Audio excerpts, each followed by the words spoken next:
Yes, hello, welcome. I'm going to discuss that in the grim darkness of the far future, there is only war and gorgeous women. I'm going to do a little exploration of gender representation in Warhammer 40,000. So, briefly about me, I wrote this essay as a part of my bachelor for English, as another part of my master in arts for upper secondary education. I've been a Warhammer enthusiast for more than 20 years, and I am also an ex-Games Workshop employee, so I both worked retail and in their trade department in Nottingham. And I currently teach English at a Swedish high school focusing on neurodivergent students. Right, let's jump straight into it. In the grim darkness of the recent past. So, I think it's pretty important to note that this essay is almost a decade old. It was written in 2016, when the digital landscape and online representation of Warhammer and the Warhammer community was very different. I might discuss some things that are no longer accurate to the portrayal of gender in Warhammer, but we will get to that. Um, this essay was largely inspired by an opinion piece written by James McConaughey through the Mary Sue website, which was entitled "In the Grim Darkness of Warhammer 40K's Far Future, There Are Only Men, and It's Terrible." And the responses sort of trivialized any, problems of a feminist point of view would have. There's lots of coming about it's just a game after all, and so on, especially by very prominent at the time, anyway, prominent YouTubers. Here's an old meme that I screen grabbed back then when I started writing this, which has the title and then a picture of some Citrus battles, which says we're going to need more bolters for this heresy. Now, I found this really problematic at the time because, as this conference has illustrated, critiquing a thing, you can critique a thing you love. Like critiquing something doesn't necessarily mean you hate it. Asking for something to be better is not bad. But obviously there was a very vitriolic response from a lot of community members at the time, and I wanted to explore both if there was any truth to this gender representation and also what we could do to improve it. Which leads me on to the thesis. And it is a deconstructive reading on the portrayal of gender in the Horus Heresy, Horus Rising. The essay observed two female characters contrasted with two male characters. And then the sort of underlying goal was to present and explain the problems lack of representation may cause in an attempt to aid in creating a more accepting and welcoming community. So this is the Warhammer Conference. I am assuming that everyone here is familiar with Warhammer, but if not, I thought I would just read through the classic opening crawl, if nothing else, just to set the tone. So, in the nightmare future of the 41st millennium, mankind teeters upon the brink of extinction. The galaxy-spanning imperium of man, beset on all sides by ravening aliens, foul traders, and warp-spawned demons, looks once more to its greatest heroes to stave off the encroaching darkness. There is no time for peace, no respite, no forgiveness. There is only war. Which then leads us into Horus Rising, which is obviously set 10,000 years before Warhammer 40K. So it's in the 30K era, the Horus Heresy era. To the right, we have the Dramatis Personae, or a small part of it taken from the book. We have 41 characters in Horus Rising. Of those, 3 are Primarchs, 22 are Space Marines, and 16 of those are mortal. And at the start of everything, there's 3 women. So before the actual portrayal of any characters, the gender gap is already pretty clear, and it sort of immediately diminishes the women's potential presence in the story. And then we can also look at the perspective of if we even want to call the post-humans, so the Primarchs and the Space Marines, do we want to call those human? Do we want to call Space Marine men? As a side note, the argument whether or not Space Marines are human or male, I think is a very interesting topic that has, to a certain extent, been covered today. I'm going to argue that Space Marines sort of fall into hegemonic masculinity. So I would argue that we can't take them out and look at it. But even if we were to look at just the mortal cast members, the women would only be a fifth of those members. So we've not even gotten started with the book, and we already can find sort of a discrepancy there in representation, basically. Moving on, a very interesting thing that happens in Horus Rising is that the three female characters share an unexpected trait that is often lacking amongst the male counterparts, and that is their beauty. So what we're going to find here is that a lot of the male characters are simply just glossed over in their looks, while all three female characters that are mentioned in the book are described as beautiful. We're not going to look at the third female character today, but I can assure you that when she is described, she is also described as being beautiful. And another part that I found really interesting is that the descriptions of the female characters are very detailed, but they also have an objectifying conclusion, like their beauty is valued differently than the male character's beauty. So that's the wrong way. So to begin with, we are going to look at the two main remembrancer characters. So these are sort of like historian, documentarians, propagandists. We're going to look at one character called Keeler, who is one of the main protagonists, and her male counterpart, which is Karkasy. Now, Keeler is described as this. This is when she's introduced. Keeler sat down on the chaise facing him and settled back. She was tall, lean-limbed, and blonde, her face pale and slender. She wore clunky army boots and fatigued breeches, with a black combat jack open to show a white vest, like a cadet officer. But the very masculinity of her chosen garb made her feminine beauty all more apparent.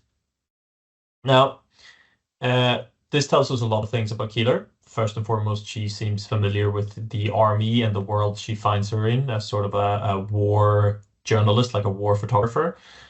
She seems capable, able to handle herself. But there's also this point about enhancing her feminine beauty, which sort of portrays her as a woman in a man's world without telling us what that means. Are the gender norms the same in the year 30,000 as they are today?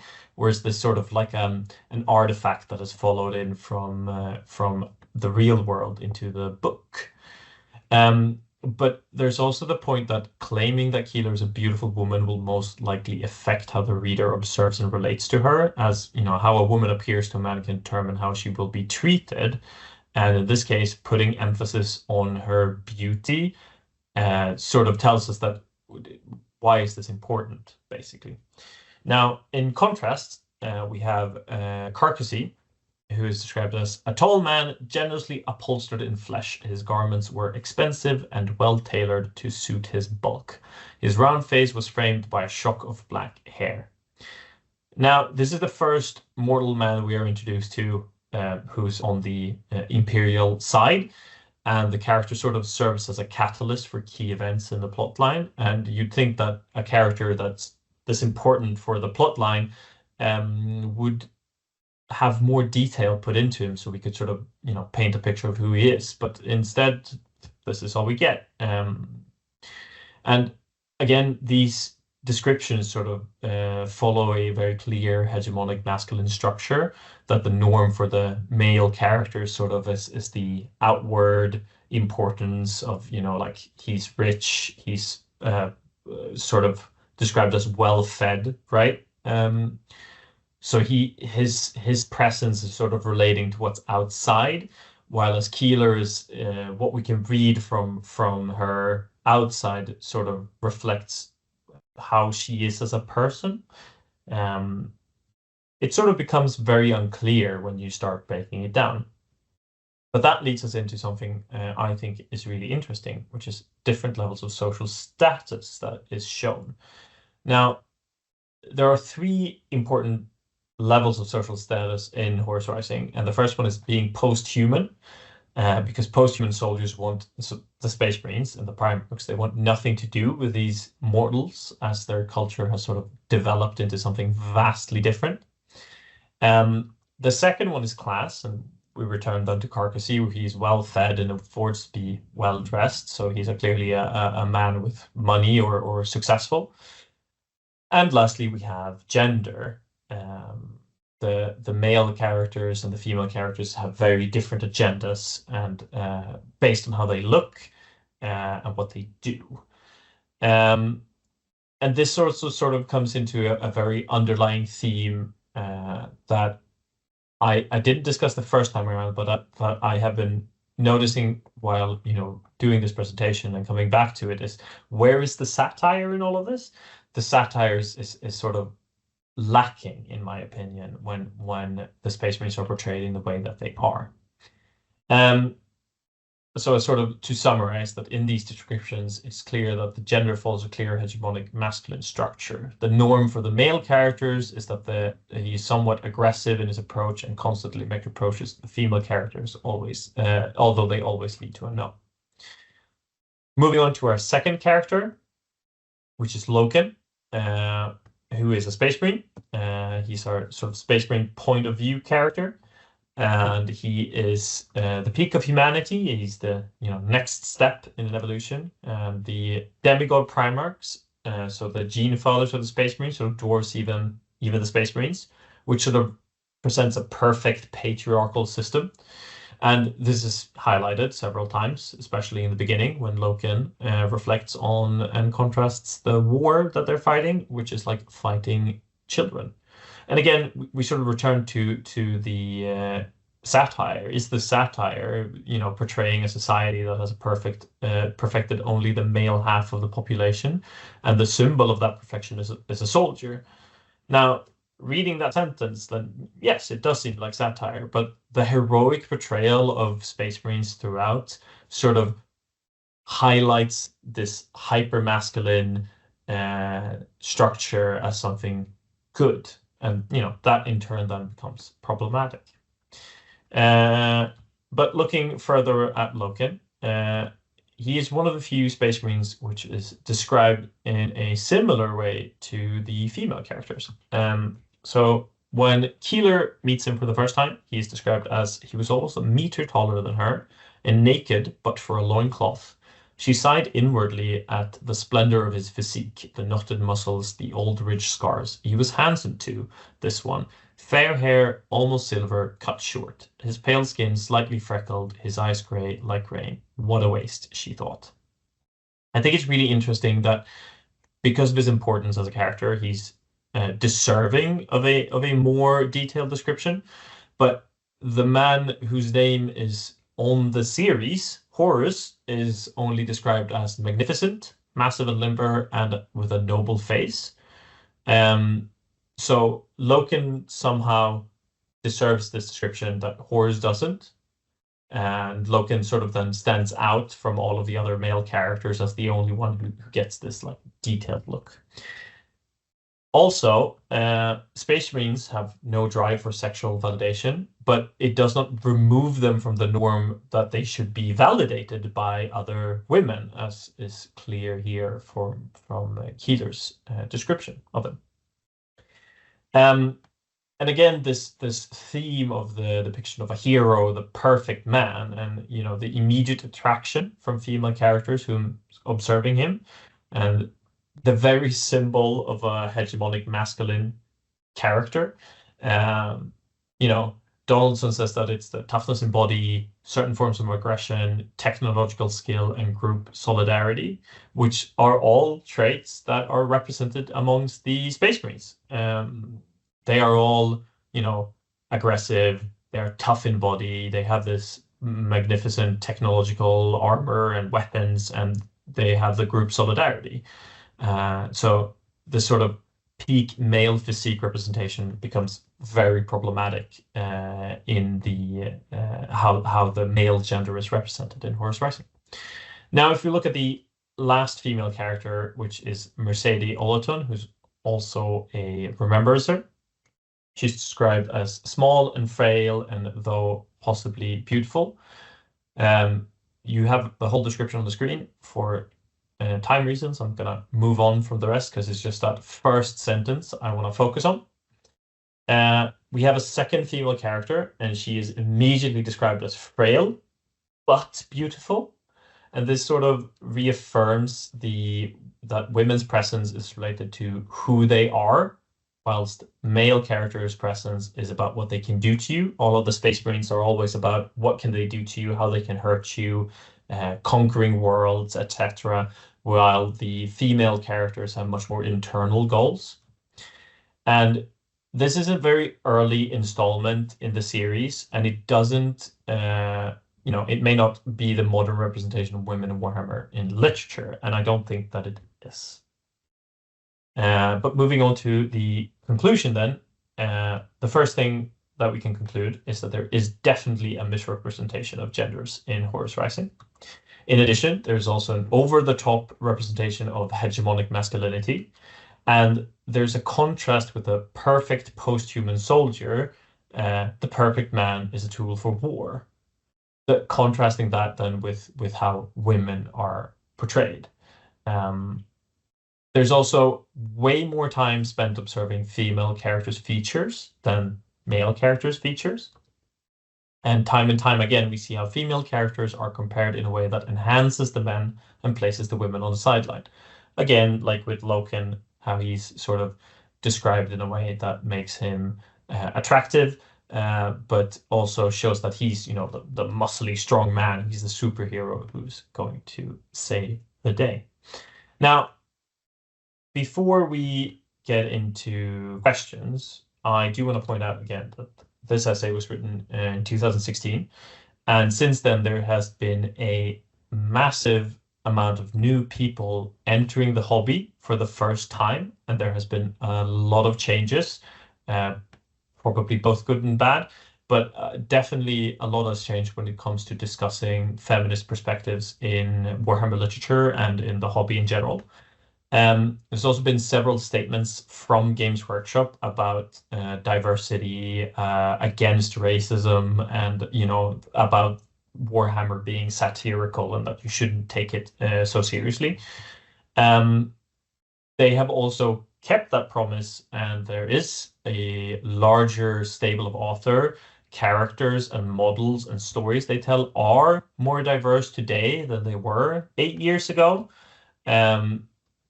And there's also a broader, larger market. One of the previous speakers spoke about video games and the video game market, which is probably the most profitable part about Warhammer currently, the IP rather than the models.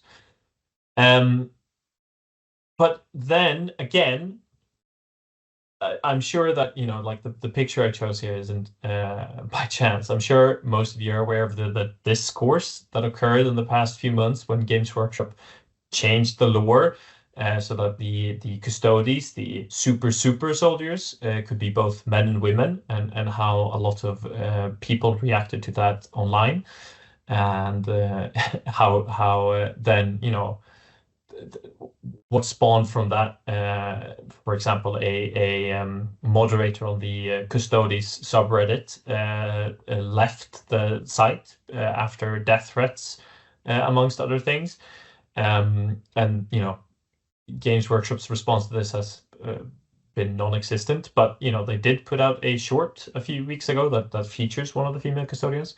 So the point I'm trying to make here is that yes, a lot of things have changed, and we are in a better situation when it comes to representation. And I would love to revisit one of the newer, later novels and look at it in a similar way as Horus Rising.